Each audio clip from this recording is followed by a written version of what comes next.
we are not alone. They are among us. As the skies light up, they believe we are blissfully unaware. But this activity by non-human extraterrestrial technology is capturing the attention of humans.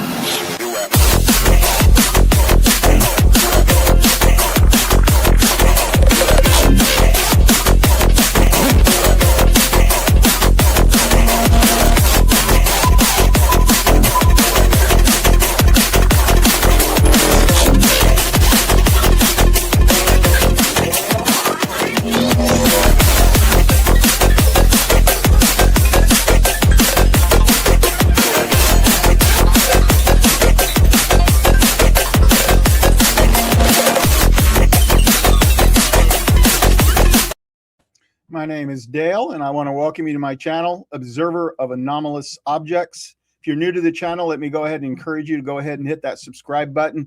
You can also help the channel out by hitting the like button and also the share button, and then also mention it to your friends.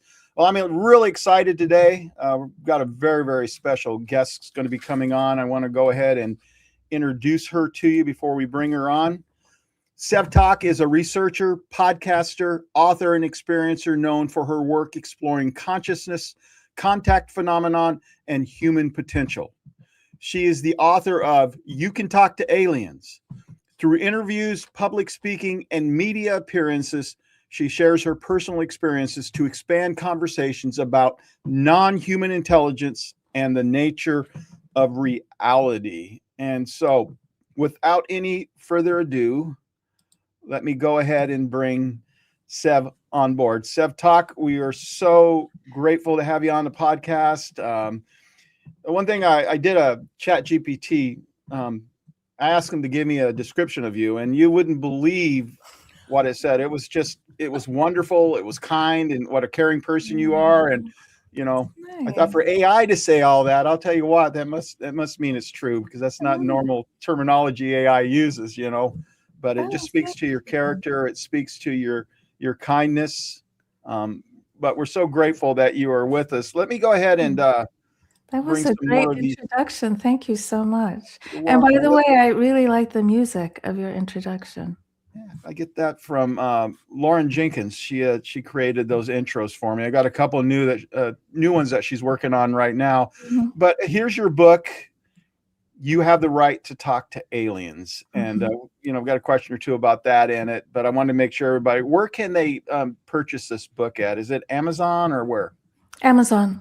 Okay. If you make sure you give me the link when we're done, and I will put that in the description so that everybody, when they go to this video, they'll be able to go to the link and be able to purchase your book as well. You've been on, some pretty amazing shows like Ancient Aliens. I made sure I put that one up there first. How were you there, one time or multiple times? Once. Okay. That's pretty cool. What was it like being on Ancient Aliens? It was well, first of all, they make it really nice and easy, and they're really good to work with. They make you feel really comfortable. They send you a whole bunch of questions beforehand to get prepared.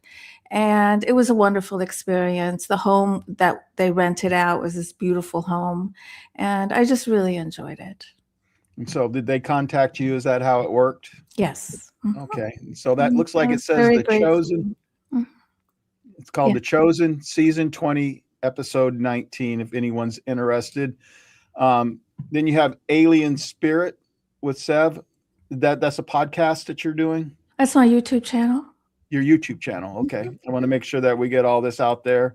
UFO and ET 101. There's the podcast. Yes, that's my new podcast. Yeah. And then we'll save this one for whenever we get to the experiences. We'll bring your other photos up that you gave me. I wanted to make sure that those were represented as well. And so I guess the way we should start off is we probably should go to the beginning, don't you think? Let's go to when you had your first experience with an extraterrestrial or alien being. Where did it happen? When did it happen? My first conscious memory was when I was age 10, and it lasted for a couple of years. I would just find myself outside at night, waiting for this spaceship to arrive. And each time it would come from a different direction. And it was very large. It would arrive and hover over my head. And it was so big that it blocked the sky. And each time I was so happy to see it. Very happy, like I was reuniting with a family member. And it would land, stairs would descend, the door would open, and this being would walk down to greet me. And it was always the same being. And this happened so many times that I lost count. And he was just making sure I was okay. It was very nice. It was very sweet. I don't remember the specific questions. I don't remember if I went on board, but I really loved his visits. And after each one, I would ding, find myself in my room. And when I say ding, it's because it felt like I was being dropped into 3D reality from a completely different reality. And experiencers have that feeling. And I would come to in my bedroom, and I'm in 5th grade. And I think to myself, oh, this doesn't feel as real as that. That space brother, that was real. This feels fake. And in 5th grade, that was confusing. And so I would just tell myself, just forget about it, just get dressed. You have to go to school and you just have to try and act normal. Now, I could have told my parents because they were believers. They taught me how to meditate in 5th grade, and they completely believed in ETs, but I didn't tell anybody until really pretty much when the book came out in 2017, 2018. So that went on for a couple of years. And excuse me, my very, very last meeting with that being, who, by the way, looked more human than non. Hmm. He had short black hair and a dark outfit on. And his ears, the only difference was just the tip of his ears were just a little bit longer than ours, and that was it. But not like Spock ears, and I wasn't even into Star Trek back then at all. So the last visit was unusual because this time I was with other kids, and I had never been with other kids before. And I assumed that we were all about the same age because we're about the same height. And we were lined up and we're just watching the spaceship fly away. And we were really sad because we knew we weren't going to see him again. And that's when I heard in my head, you have work to do. It's time to get to work. Now I'm 12. I have no idea what that means. So once again, ding, I find myself back in my bedroom. I'm like, forget about it and just try and be normal. And now decades later, I think I understand what that message was about. And I'm hoping to meet those other kids. Well, that's pretty amazing. So what type of an alien would you call this person, this being, or would you not have a label for it? I don't know. Okay. They didn't give you a name or tell you they were from here or there or whatever. No. I'm asked that question. Why don't you ask them where you are or who they are? And that never comes to mind. And the only way I can describe it is if you're away from home for a while and you go back and you walk in and there's your mom, you don't say, who are you? Where am I? You just know. And so, in that moment, I know who they are. I know where I am. It's not until ding, I come back to 3D reality that it's erased. So there was really no reason to ask. One thing That's the best way I can describe it. Okay. One thing I thought was interesting is you said that when you were there, it felt more real than being here. Yeah. Is that like, were you like in the sense of that's where you really belonged when you say that was like home and this is not really home? Or is it something different? It's not so much home. It's just the sensation of truth. Because when I opened my eyes and I dropped here, it's almost like the colors were not as bright and the energy just felt denser. And it just didn't feel, it felt cumbersome. Right. You ever heard the term archetypes? Yes. You know, there's the real thing and then there's the shadow of it, you know. Maybe that was the archetype, you know, and what we're existing in is the shadow or whatever. So have you had any, I'm assuming you have, that you've had contact with other alien species, and can you go ahead and tell us what those species might have been? Okay. Well, the Greys. I've come in contact with the Greys several times. Also, very tall, light blue beings. They're pure light, and they gave me wonderful information about our DNA and DNA activation, and about Tchaikovsky and Tesla and Disney. The Greys, I never had a bad experience with them. It was either neutral or nice, but I was scared of them my whole entire life. It was a serious issue for me. Like, I looked at the cover of Communion once when I was young and never look at it again. There was no way. It was too much for me to handle. It was irrational. It was illogical. Now I can look at it. And so I say, looking at the cover of Whitley's book, it lets me know that I've processed and I'm okay. But where that fear came from, it's not from anything they did to me.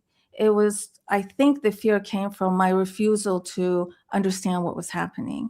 So when I moved to North Carolina in 2017, I had an experience with the Greys that completely changed my life. And that's when 2 red X marks were burned into my tush. Let me see it. And that made me, that made me, well, it didn't make me do anything, but I used that as the moment that I decided I need to investigate this and accept it, because I can't ignore it anymore. When there was 2 red X's on my chest, I was like, this is undeniable. Like, this is not a dream. Right. And when I saw the X, I just had this existential crisis. I was very afraid. I knew it was the Greys. I thought they were messing with me. I thought they were toying with me. I didn't understand what was happening. And I didn't know what was real anymore. I felt like I was floating in nothing. Like, I knew nothing. I didn't know who I was. I didn't know who we were. I didn't know what they wanted with me. Why are we talking to ET? Everything in that moment, just, it was like everything was erased. Everything that I knew to be who I was. And that's a really scary feeling. And that is a feeling that experiencers have. It's really hard to describe to somebody else. What about Nordics? You have contact with Nordics as well? I have not. Not, okay. All right. That so I'm aware of. The blue light beings, you mentioned those, you know. I have a friend named... You have a friend that has had contact with similar beings. Her name's Hope, and she'll be thrilled that I mentioned her name on the podcast. Hope. But I'll have to try to connect you guys, because she's looking for more people to have, you know, I don't know if it's an exact match, but when you guys talk, you can figure that out. That's interesting. You go ahead, please. And as far as the different types of beings go, so there's a being that I talked to when I was 10 to 12 years old. And then there were beings also in North Carolina. There were actually the same beings that Chris Bledsoe saw. When I lived in North Carolina, he and I lived about a couple hours apart. Oh, wow. And so I saw the smaller white being that looked like a light bulb, the taller light being. And also there's a being that was walking around on 4 legs that looked like a dog. And the only time I heard someone else say that was when I heard Chris Bledsoe under hypnosis, and he mentioned that. And I was like, whoa, I've never heard anyone mention that being before. If anyone has seen that dog type of being, I would love to hear from them. So what I was told was that is the immature phase, and then it turns into that shorter light bulb like being, and then that turns into the fully adult or fully grown light being, is how it was described to me. An evolutionary process of some kind, or growing, whatever you want to describe it. Yeah. How did they communicate with you We talking telepathy? We talking Yeah, like they're it's all speaking to you like you or me, or telepathy. was there some other way they were downloads or Everything, whatever? everything is telepathy. And so that comes through. So how is this this communication done? It happens in another plane, in another dimension, in many other different dimensions. Some of it does happen in 3D, but most of it happens in dimensions beyond 3D. And that's why it's hard for us to logically try and explain it. That's why we call it dreams, but we know, those of us who've had it, these are not dreams. Because this is an experience that you never forget. And how many dreams can you remember that you had when you were 7 years old, that when you still think about them, you still have an emotional response? That's not a dream. So these are true experiences. But because our culture doesn't put value on these experiences, we call them dreams. And so it's confusing to a lot of people, but they're real. Wow. Let me ask, my next question is, looking back on your childhood encounter, do you believe that children are more neurologically and psychologically able to connect with contact experiences maybe easier than adults? And so why do you think that is, and what does that speak about consciousness itself? If children are able to connect neurologically and psychologically, maybe interface a little bit easier, what does that tell us? Well, they haven't been on Earth long enough to be brainwashed and to create blocks. And that's basically what it is. They're still kind of pure and open, and they use imagination as a regular part of their living and accessing information. So it's very natural for them to be able to see through the dimensions. They're there all the time. And then as you grow up, then you're taught not to be there. And so basically, I think that's the only difference. Yeah, we're just told it can't be, so therefore it isn't. Whereas Yeah, children and have don't mess with that it yet. because it could be demons. Yeah. And there's some truth to that too. I think as an experiencer, once you open your mind to it, you start seeing more. I mean, once you Yeah. accept that this is a reality, then all of a sudden, I don't know, like you said, whatever's blocking, whatever that wall is, it starts to crumble. And Yes, and I everybody call sees it playing on the playground of consciousness. And when you're there, you're going to bump into every entity, every being that has a consciousness. And it's going to be a variety of different kinds. You're all playing on the same level. So yeah, all of a sudden it feels like the doors are wide open, and you start coming in contact with a variety of different beings with a variety of different frequencies. And so that's why, as we were talking earlier, it is important to pay attention to the quality of your own frequency. Because if you're going to go around looking for new friends in different astral planes, you want to align with higher frequency beings, because there are low frequency beings and they can cause havoc. Right. It's true. So where does humanity fit in between the low and the high frequency? Because The lowest, probably. the lowest part. Are we So talking about earthlings? Yeah, yeah, we're really dinglings. yeah. It's like we have a long way to What go. is the measurement? How do you measure low and high? Because I've had this discussion with Brett elders as well, trying to figure out, is it in how much love you have in your heart? I mean, how do you measure frequency? What makes it? How does a person in a lower frequency get to a higher frequency? How do we do that? I think it's mainly through empathy. Hmm. So right now in the United States of America, we're on Earth. It's okay to abuse children. It's okay to eat dogs in some countries. It's okay to treat the elderly poorly. It's okay to really kill and murder because books and TV shows and movies make a lot of money off of it. It's okay to do a lot of horrible things. We tolerate it. We say, oh, that's horrible, but we tolerate it. There's nothing on Earth that we can't tolerate.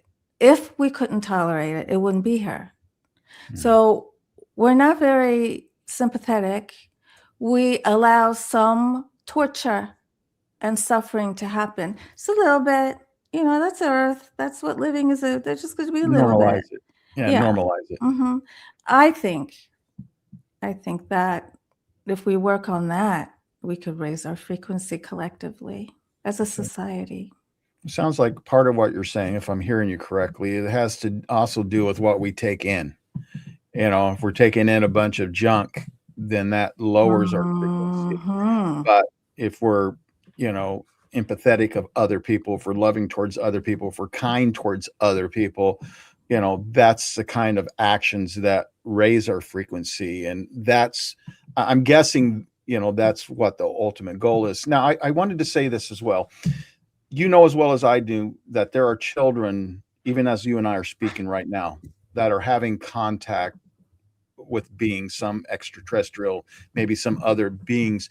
And so, what would you say to a parent or one of the children Mhm. that wasn't said to you or your parents, something that might help them if someone's going through this experience, whether they're a kid or whether they're the parent? It's a difficult, even if, like I said, even at the end of the day, if it doesn't have bad intentions, it's still, you know, reality altering. And Mhm. so if you could say one thing to the parent and to the kids, what would it be from your own experiences? Mm. Okay, that's good because it's important to let these children know that they should foster these abilities and these experiences, not cut them off. Also, sometimes even if the parents are accepting like mine, there is a reason, an unconscious reason that the child doesn't talk about it, and we have to respect that as well. Sometimes we don't know why we're not sharing it. It doesn't make any sense. But it really starts from the minute the child is born and how the parents engage with that child. Do they allow the child to talk about such topics like this? Do they allow the child to ask questions, or are they instantly cut off? Do they allow the child the freedom to verbally talk about his imagination, unlimited? And Mm-hmm. so, if the child is raised like that, then he's more apt to talk about these paranormal, supernatural experiences with his parents because he won't feel judged. He won't feel like it'll leave the family, and he'll feel believed, or he or she will feel believed. And then when you're having ET contact as a child, it's really confusing. It can happen in so many different ways that it's really important that the parent does get involved. I have talked with parents who are scared, who, especially this one gentleman comes to my mind as the father of the family. It's his role and his duty to take care of his kids, and he Okay. can't. The He protect. has, Yeah. yeah, he can't protect them. And so then we start entering the realm of who are we? Why are we here? Did we pick our parents? Did we pick our experience? Is this experience your child needs to have? Did your experience come? Did your child come to be your child so that both of you can have this experience? There's so many questions that can be asked that don't automatically inject you into the victim mode. Right. Because, as you and I were also talking earlier, if an experiencer wants to process and wants help, one of the very first things that needs to be done is to adopt a different perspective. Like you're watching a movie, you'll understand so much more. You'll hear, you'll remember so much more. And then you'll see, oh, it was my fears that painted them as evil or negative, whereas they really didn't do anything bad to me at all. I was just so scared. Yeah. And so I help experiencers around the world. I help them do their best to just leave that victim vibe behind so they can understand this. ET contact is beautiful, and it can change you as a person, can change your life for the better, so to speak. And so I really urge everyone to first admit it to themselves. That's the hardest part, admit to yourself. And then if you want help, there's lots of us who can help. Me, there's others. It's a lot easier these years than 10 years ago to find help. And I do urge people to do that because there's so much you can learn about your experience. That's fantastic. Well, I know I read a lot of books. I'm an experiencer as well. I should say that up front, but I read a lot of books about it, and you know, John Mack, Yvonne Smith, and I see and I realize some people will disagree with this, and that's okay. We can disagree, but I read about people who start off very, very traumatized, but when they get in a group like Ciro or some other group, or like the one that John Mack had or stuff, they begin to process it among other experiencers. And once you remove the fear away from it and you take a straight on analysis, you may not like everything that happened, and you may not say that everything that happened is something you wanted to happen.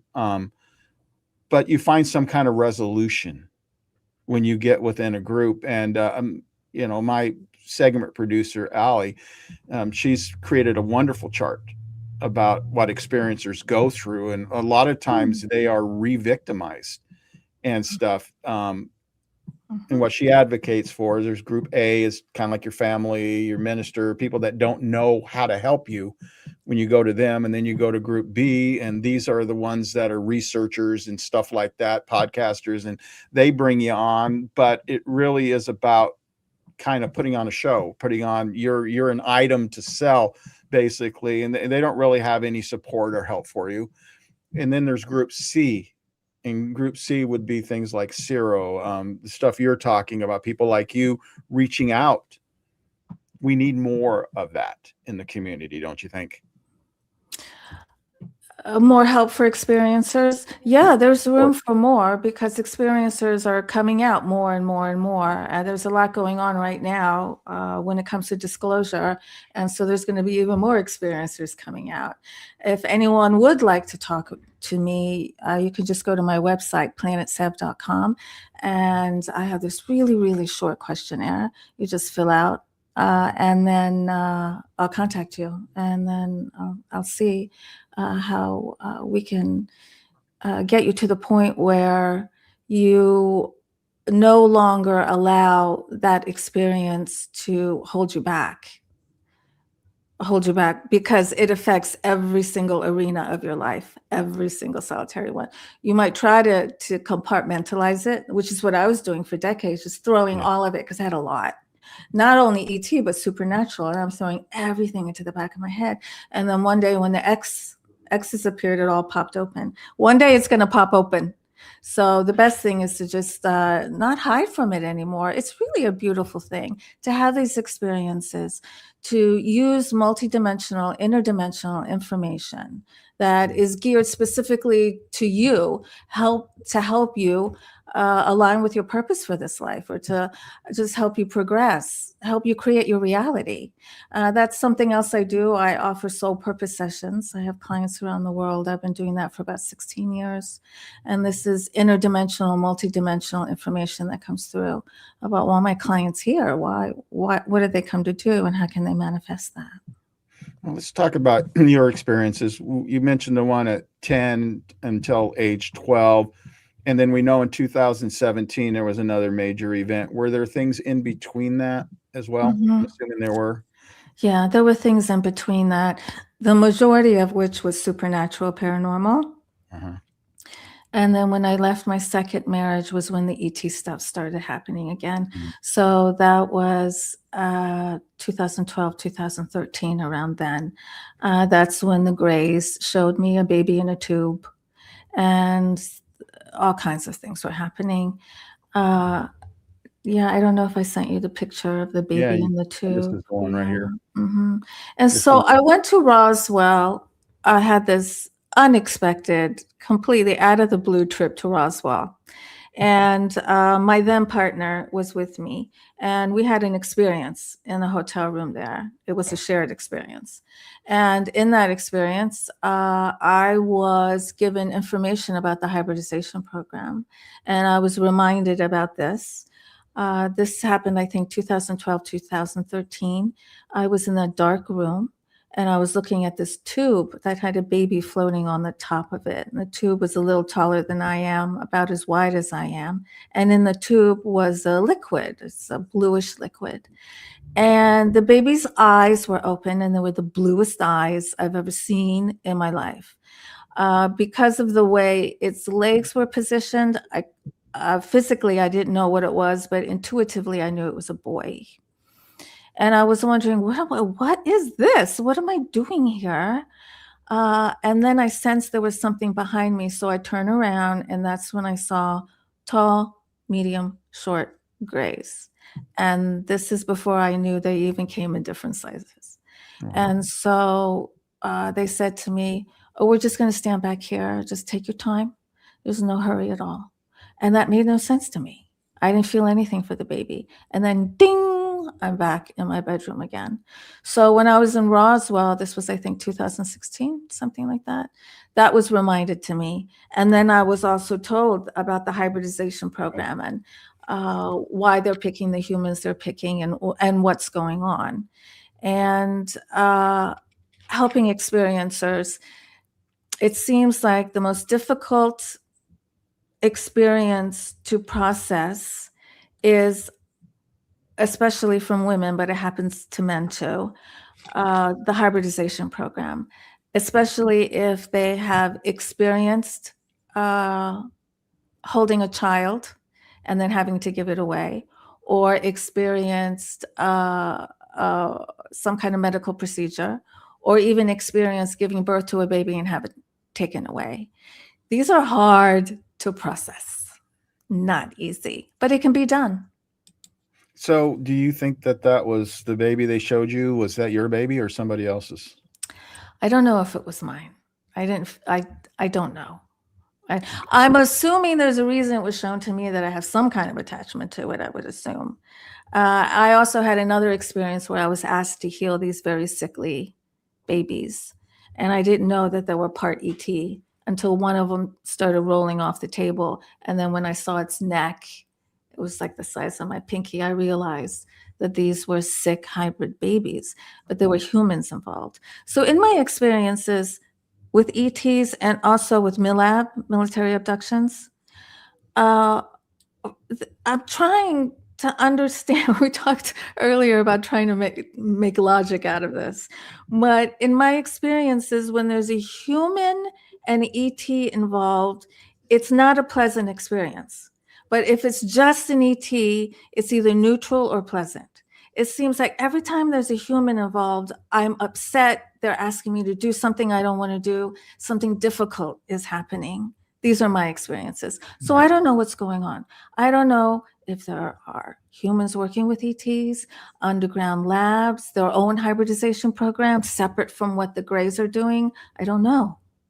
Right. That's a lot of unanswered questions. What do you think the hybrid program is about? Is it about creating a super species that so that they can come to Earth too? Is it about somehow trying to save, humanity, at least some form of humanity, because we're going to destroy this planet, especially if we don't change our ways? So what's your thoughts on that and why? Well, in Roswell, I was told that there was I can only talk about the gray human hybridization program. There's others, but that's the one I had experience with. And so the Gray told me that it is indeed being done. And the reason it's being done is because the Greys are dying out. They lost the ability to be empathetic and sympathetic, and that will kill your race out. So they are taking human DNA and splicing and dicing. And for the most part, the humans that they are hybridizing with are intelligent and have above normal psi abilities and are very loving, where they wear their hearts on their sleeves, so to speak. Not all of them, but most of them. And what they're creating are these embryos that are very psychic and very loving, and with the intent, and there's billions of them, billions of embryos. There's millions of people involved in the hybridization program. Most of them don't know it. And these embryos are being kept in case Earthlings annihilate themselves. And if we annihilate ourselves, then those embryos we brought here to reseed this planet. And I was told we're on the path of annihilation, but it's not too late to turn around, but we've taken a step on it. But it's not too late. It's not definitely going to happen. And those were the reasons that were given to me. Is there a possibility that's happened in the past that we were actually seated here, that this was another chance for us to try to, to evolve? And I sometimes wonder if they're not watching and they're going, this is just speculation. I want to say that, whether, they're sitting there kind of cheering for us, but we have to do it. We have to make that decision for ourselves. Do you think that there are, I mean, I obviously I get your feeling from the ones that you've dealt with, but do you think that there are any bad or evil? I don't know those words. Steve Bassett doesn't like them when you talk about extraterrestrials or aliens. He likes constructive versus destructive. But do you think that there are any aliens out there that we should fear?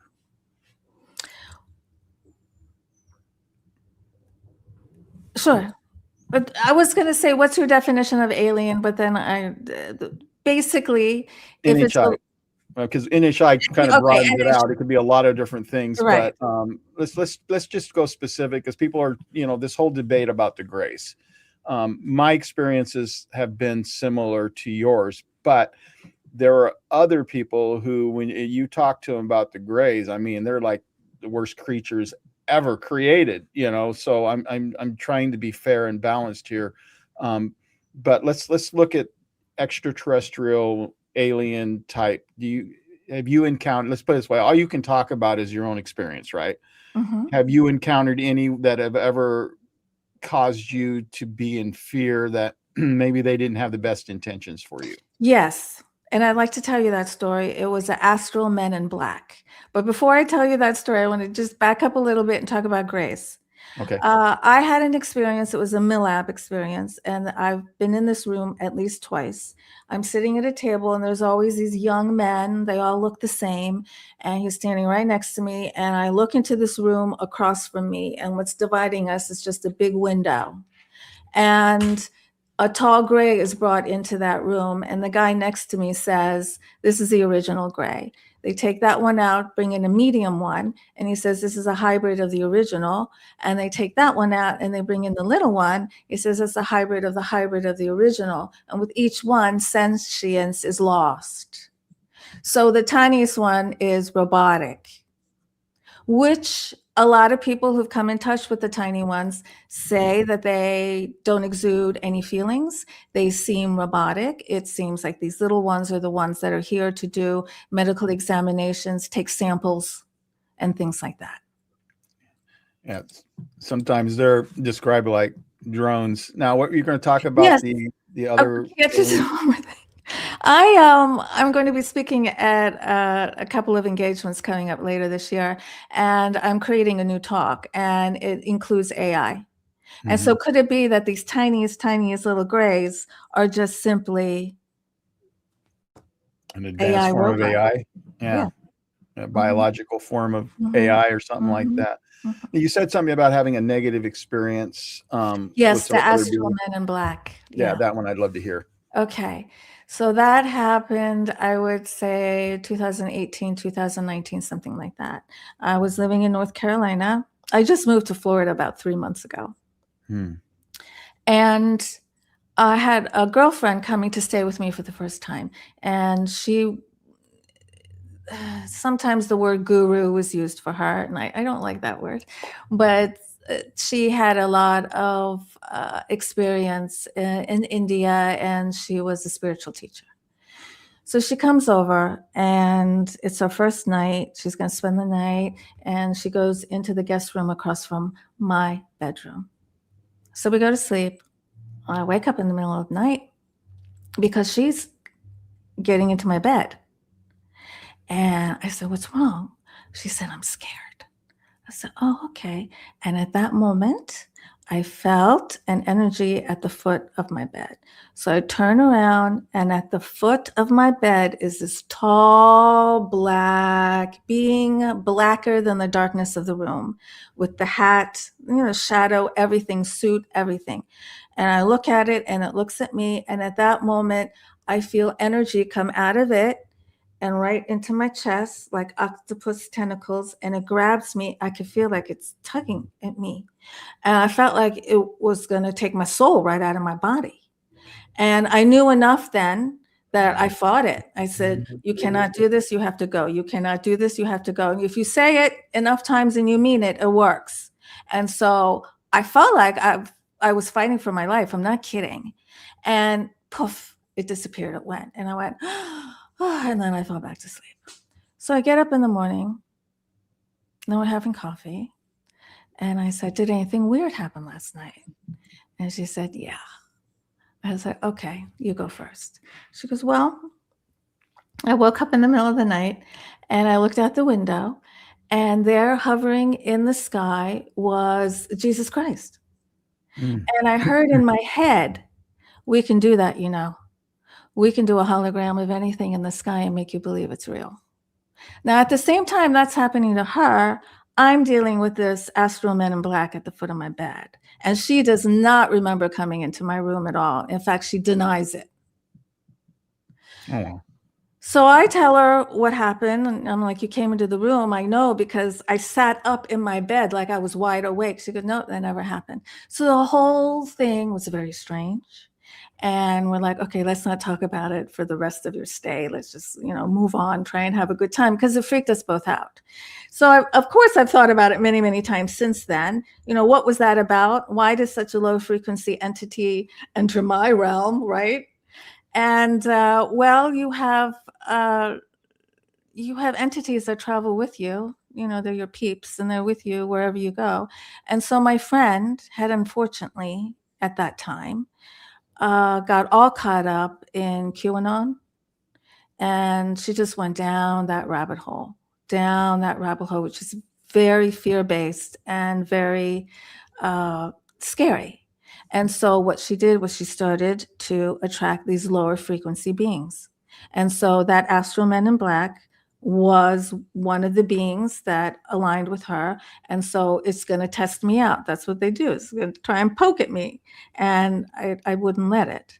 And so this is something I'd like to let people know, that if you do not want to communicate with a being like that kind of something, I'm not quite sure what that was.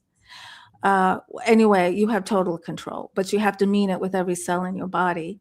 Now, I've often thought about, what was that astral men in black? Was it an ET? Was it a supernatural being? Was it a figment of my friend's imagination, or some kind of like aura of the shitty crap that she was thinking about? Was it sent from some dark government agency? Are there people that can create these things and send them into other people's consciousnesses? I wonder about these things. What do you think? I don't know. I'll be honest with you. I think you put some great possibilities out there, but I know with remote viewing, I know that they can get into your mind. I know that for a fact and stuff. But everything you described, you know what it reminded me of? Reminded me of some of the stuff I've seen on Skinwalker Ranch or heard about. I mean, they had the 3 contractors that were walking, and all of a sudden they hit this area where the temperature just dropped. And I mean, like 10, 20 degrees, something like that. And these are combat veterans. These are guys that have been out at war. And as they got closer to, I think it was Homestead 2, they just started getting more and more anxiety. And I mean, to the point when they finally got to where they could see, one of the guys had night vision, and it was like a black energy, and it looked like it was just sucking in all the light and stuff, that they were terrified. They were absolutely terrified by this. And then the other thing you mentioned with these beings kind of attaching themselves to you, it reminded me of the hitchhiker effect as well. So I see some similarities there, whether they're exact or not. I thought that those were very interesting. The other thing I find interesting is we've heard these theories of a fake ET war in the sky to scare us. And so my friend was being told, yeah, we can do that. I mean, that's Jesus Christ right there in the sky. It looks like Jesus Christ. Right. And so it could very well be that that theory is true, because it was accompanied with this dark energy. And she was told that truth at the same time. I do believe that they can absolutely do that, whoever they is. I don't know who they is. I don't know who they are. But I believe it can be done, and it could be done. I liked what our discussion we had earlier, as we were talking about, how do you know if something's a dream? How do you know if it's real? I think that's where it's important in those situations to try to have some tangible data of some kind. Like you had that little X on your backside. I mean, that was physical evidence that something happened. Now, there's a lot of times, it's just the frustrating thing about being an experiencer to me, because there's stuff that's absolutely crystal clear, but a lot of it is kind of in the shadows. That's the best way I can describe it. And I I want to scream out. I want them to come out of the shadows. But so much of it is that's how they interact with us, kind of in the shadows. It's not, UFO on the White House lawn or something like that. It's more subtle than that. And I don't know if that's just the only way that they can connect with us, or if it's just harder to do the physical, or if that's just the way they choose to do it. Well, it is harder, and also it's much more dangerous because we have people like Jake Barber claiming that he's shooting UFOs out of the sky. And then what's he doing with them once he does that? So I don't think we've been very kind to them. That one bothered me. Yeah, the way he had described it was that he was part of the retrieval team, that our government is doing that. And that always bothered me. But he started his own business, his own company doing that now. Right. And you're right. They had the psionics people, which I always wondered, where did the pilots go? Nobody's ever talked about that I've heard. If they took over the egg type craft or the 8-gon or whatever. Does it need a pilot? What if it's AI? That could be. It could be AI. But if there was a pilot, entities in there. Right. But they're definitely supposedly can take it over. But I'm just thinking, what kind of a message is that to ET's aliens, that, or we're going to try to, and then other examples we've heard where they're trying to shoot them down. So I don't think that should be our first message. Yes, I agree with you. But I also like to think they're smarter than that, because it seems like such a rudimentary, simple maneuver that these beings that are so much wiser and smarter and far advanced than we are, why would they let that happen? There's so many questions. I don't quite get what he's doing. Some of it doesn't make sense to me. Well, some on the other side, though, I mean, they will use that even as an argument that, that they don't believe that there are any crashed craft, because that's the argument they have, is that they're so far more advanced than us that their craft, will not be defective in any way, that nothing will do that. And yet, if you believe the people that are going before Congress, they talk about the reverse engineering, all the programs going on, the legacy programs, you would have to believe that there's some credibility there. So I think that's just a question that we don't have the answer to at this time, is what I would say. Yes. I had another question I wanted to go, because this is the one that I get hit with sometimes. Okay. And a lot of times it comes from people who are in a very dark place when it comes to being abducted. They are in a very, very dark place. But anytime I've shared some of my experiences, and I'm not saying all of them are positive, but anytime I try to talk about how there may be some benevolent beings out there that maybe care about us, but I've stated it, they're not here to fix all of our problems. We have to learn how to live for ourselves, and we have to understand the consequences of our choices. But whenever I said that, and I wanted to get your answer on it, they will say, well, you're just being deceived. That they're not benevolent, they're malevolent, they're just fooling you, they're tricking you, you're just being deceived. So how would you answer that question? Okay. Personally, I pay attention to how I feel. So if I'm in contact with an entity that makes me feel good, and makes me feel loved, and makes me feel safe, and that has happened many times, then I cannot believe that entity does not have my best interest at heart. If I'm in contact with an entity like that astral men in black that scares the bejesus out of me, that's when I force them to go away. The other thing I look at is what's going on in my 3D life. So if I made contact with these horrible, really mean beings, my 3D life would reflect it. I would have problems. I would have issues. I would not be happy. I might be depressed. I might be suicidal. I won't be fulfilled. I might be angry. I might be jealous. There's so many things that could happen. So I look at my 3D life and what has happened to me since I've been in contact with ETs. Nice. I'm not saying I haven't had issues. I've had breakups and things like that. But for the most part, how I feel about myself and how I approach my life and my role in life, it's changed so much for the better. That's what I pay attention to. Okay. All right. So you go off basically what you see in your life, not just your feelings, but also what's going on in your life. Because one of the people I'm talking about, they have been, and it may be that trauma of that cycle of trauma that they're in, and they can't get that wheels keep spinning and they're locked into it. But I don't want to ignore the possibility that there are some things out there. Because I mean, Colares is one of the examples in Brazil that, even though Lou Elizondo said it was an outlier because we don't get those kinds of reports, but something attacked those people, and some of them died. And so I don't want to push them all the way in a corner and say, okay, though there's nothing bad out there. No, there's bad out there. There is bad out there. Right. I'm not saying everything is lovely and kind. Not. Right. You have to be careful. That's what and the best way to be careful is pay attention to your frequency. Seriously. Mm-hmm. Like, what are your predominant thoughts? Are they negative or positive? What are your predominant thoughts? What do you think about yourself and your role on earth? What do you think about life in general? Do you feel fulfilled? Are you a happy person? Do you have hope? All these things matter. You brought up a good point. I wanted to ask you about it because it just filtered right in.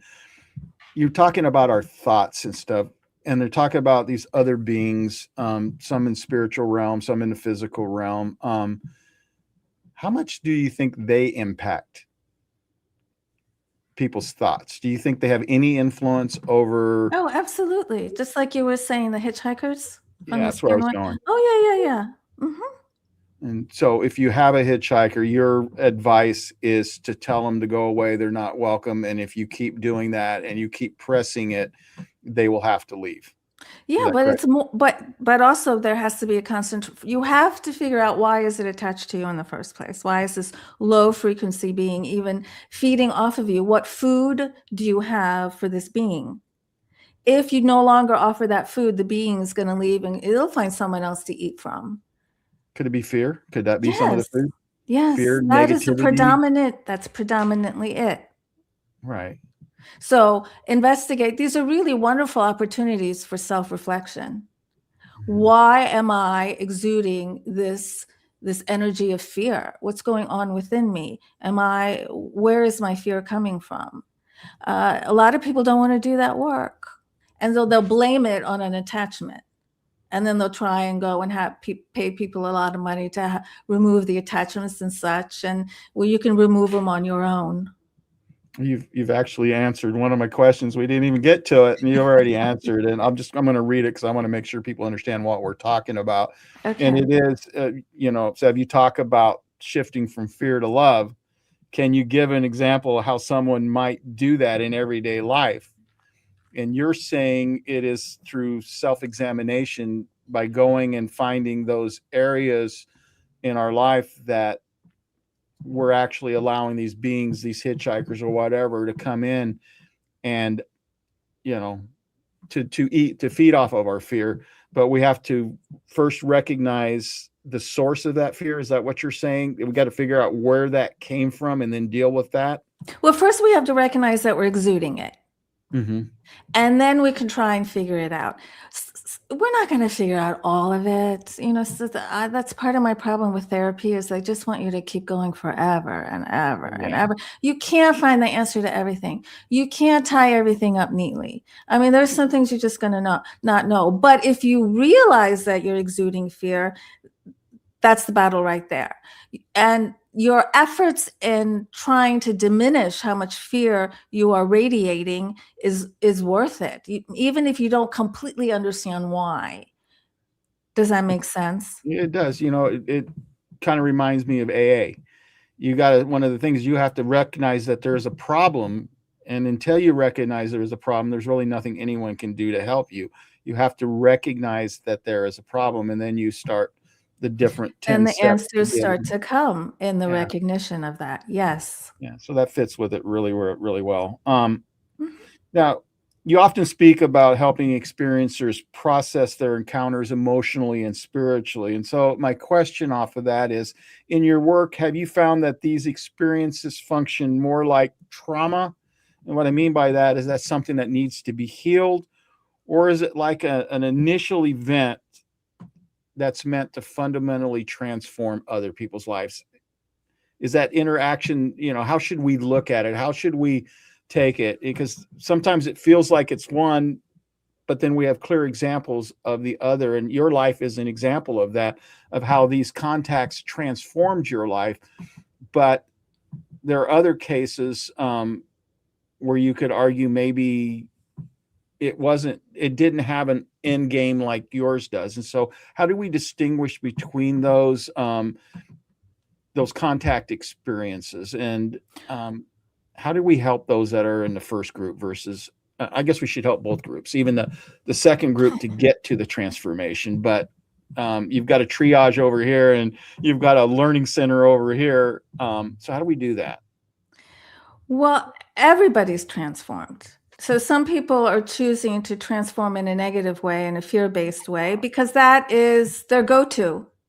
That was my go-to for decades. And it was actually the grays that helped me realize what I was doing. And I had to break that pattern. And when I broke that pattern, that's when I realized that the grays were helping me the whole time. So we're all transformed. It's just what are we going to do with that transformation? Use it as a reason to be further victimized, or use it as a reason to be empowered? Okay. So there was a period of your life, you're saying, where the fear overwhelmed you. Oh, absolutely. That's why I couldn't look at the cover of Whitley's book. I couldn't look at any show that had grays on it. Nothing, books, nothing, absolutely nothing. I would run out of the room. So if somebody asked you back then what you thought about aliens or extraterrestrials, what would your answer been then versus today? Well, with the grays, I would have said they scare me. But, I saw that being when I was 10, and it was very loving. So that being didn't scare me. I've seen other beings, but it was only with the grays that I had this kind of intense fear. And I just wasn't ready to process what was happening. I wasn't ready to accept that my life on Earth as Sev Tok includes ETs. Not everyone's life does, but mine does. And that's okay. So was it? I got there, then I started healing. Right. So was it the difference between the beings that you saw when you were 10 and 12 and the grays? Is the difference the way they looked? Is that why one of them was more acceptable because it looked human, and then the other one was so different that you couldn't wrap your mind around something like that existing? Where did the fear come from? Well, in the one experience I had in 2017, where I was lying on a table and I don't know where I was, and I felt something behind me, and I turned around and there was a gray standing right behind me. There was no emotion coming from that gray. There was nothing, no telepathic information, nothing. And all my other experiences with the grays, there was always telepathic communication. So the fact that there was nothing, it was like cold. That's scary. We're not used to that. Then we're like, oh my God, he's a murderer. Why is he so cold? We immediately go there. That's where I went. We're not used to just cold neutral. And when we get it, it freaks us out. But as we said earlier, these could be just little AI, just little beings, just doing their thing. They have no emotion whatsoever. But we locked eyes, and I looked into the eyes of this being for several seconds. Right. And it wasn't exuding anything negative. I just interpreted it that way. It seems like we hear stories like that. You mentioned that already, and so I want to hit on that for a second, because we hear the stories of where like 3 people are taken, and I've seen documentaries. 2 of them, they're a little traumatized, but they're not overwhelmed. But one of them is forever traumatized by it. It's the exact same experience, but it's how they interpreted it. The one interpreted it with extreme fear, and it basically disabled them. And then they painted the whole experience based on how they felt about it, versus the experience itself, which is, I think that's part of the healing process, is to take that fear out of it, almost like, did you say look at it like a movie, like kind of Yes. step back and look at Yes. it as a movie, take yourself out of it, and Mhm. then just look at it as an observer and not a Mhm. participant. Mhm. You'll see more. Right. You'll see You'll more see and more if you can understand do more. that. Yes. Mhm. And there have been cases, shared experiences, on board, where, one person couldn't deal with it and killed themselves. Mhm. This it's very hard to explain the grip that these experiences have on you and the fact that you can't share it with anybody. It just eats away at you. You can pretend that it doesn't, but it does. It does. And it affects every area of your life negatively. That's why I implore experiencers, come out to yourself first. Just admit it to yourself. That's it. That's the first step. You're going to have huge relief going, okay, all right, I accept it. I don't understand it, but I accept it. I'm just going to move forward knowing that I am an ET contactee and it's okay. And let me see what happens next. I think every experiencer gets to the point, and I've struggled with it myself, but where you get to the point eventually where you don't care if people believe you or not, because it's true, it's real. And so whether they believe you or not doesn't change reality, because what it is. And we have to be honest. If, I know if some of the stuff hadn't happened to me and somebody else was telling me about it, Mhm. I'd probably be skeptical. I'd be Mhm. wondering. So we also, as experiencers, we got to understand that some of this stuff is hard to believe. And the reason we believe it is because we experienced it, but then put ourselves Yeah. in the shoes of those who haven't. And maybe maybe they shouldn't be so hard on us, and maybe we shouldn't be so hard on them. Right. Yes. And even though we believe it, there's still a little part of us that can't believe it because that exists too. And yes, we want to share it, but we really can't. The atmosphere right now is not really safe for us to freely tell everybody we know what's going on.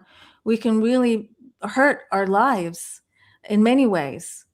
I have TV stations and documentaries asking me, do you know of any experiencers who'll come on and talk? I only know maybe 2 or 3 that are willing to talk. I know hundreds and hundreds and hundreds, maybe 1,000 at this point, experiencers, but they don't want to talk. Right. They don't want I their face up there. Right. And I've been on, like, I've been asked. I've never volunteered one time, but I've been on 4 podcasts and shared my story. And in one of them, I shared more than I planned. I thought it was an hour podcast. It turned out to be 2 hours. And so I'm always over prepared, and I had some stuff that I didn't plan on sharing. And I'll be honest with you, when it was said and done, I felt gutted. I felt like I absolutely overshared. And it's definitely has affected me, even though I know it's real and everything. So I understand why experiencers are afraid to go out, because even in our community, and this is a sad part to me, even in our community, you feel like you got to hide stuff, right? I mean, we're talking about the greatest unknown mysteries in the universe, and the concept of, we're not alone. There's other dimensions, there's other NHI.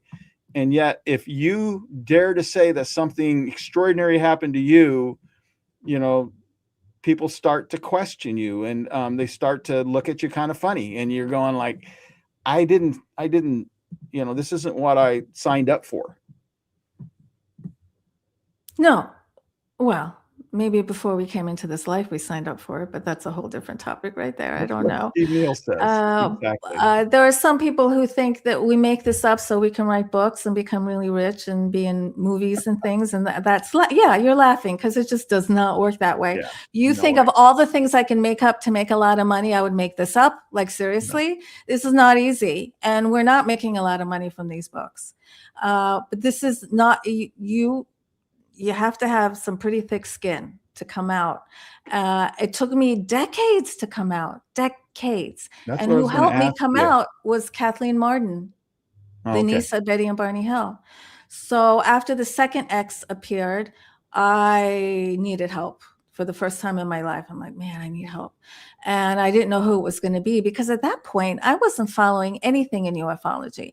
I didn't know if there was anyone out there that could help someone who came face to face with an ET. I thought this was crazy. So a friend of mine suggested I watch the movie Unacknowledged by Dr. Stephen Greer. By the way, are we going over? We're going to go like time about do an we have? hour and 15, hour and 30 minutes, if that's okay. I didn't Okay. realize how long you want to be here. I definitely don't want to go 2 hours because it gets tired, All but right. about an Okay. hour and a half, I think, would be sweet, or just a little Okay. bit before that. I had a couple more questions. Why don't we hit on that one? We're talking about disclosure coming. A lot of people are excited about it right now. And so I wanted to ask, who do you think will be most disrupted, the greatest impact on when disclosure happen? Will it be religion? Will it be religious people? Will it be the scientific world that has to kind of revisit what exactly is the natural laws of science? Will it be politics? I mean, will that disrupt our, or will it be our own identity as human beings when we realize, that we're not, when we finally have to acknowledge that we're not at the top of the food chain? So which area do you think will be most impacted by disclosure? Absolutely everything. It wouldn't be just one, it would be everything across the board. 100% everything we know will change. And that's why right now mainstream America is scared. Obama said there are aliens. He said he hasn't seen them. He said he hasn't seen evidence, although there is evidence. And mainstream America is like, oh, yeah. Because those of us in the UFO world, one thing we've always said is, oh, what's it going to take? What's it going to take for the people to finally believe? Oh, when the president announces it. And so what happened, it's crickets. We have such intense fear. We don't want things to change. A little bit, we want things to change just a little bit. But that is going to be such an incredible change we can't even fathom.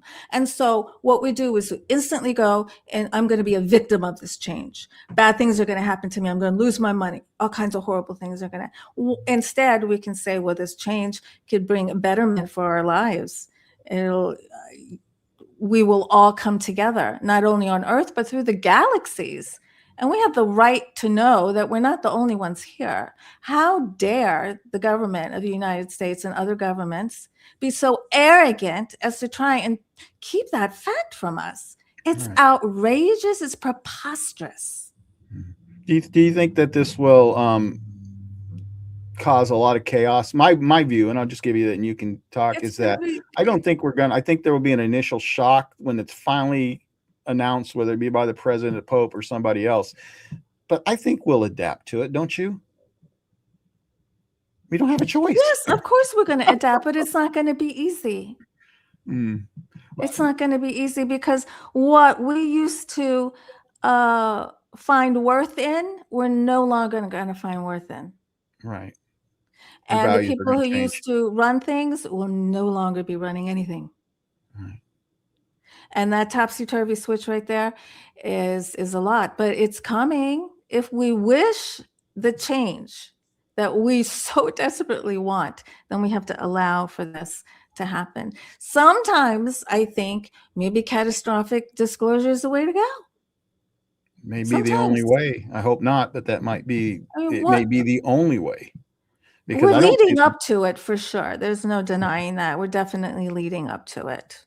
Right. Which is happy for those of us who've been in this. I've only been in the UFO world for about 8 years or so, not very long, but I've seen a huge change in it, and this is what we've been waiting for.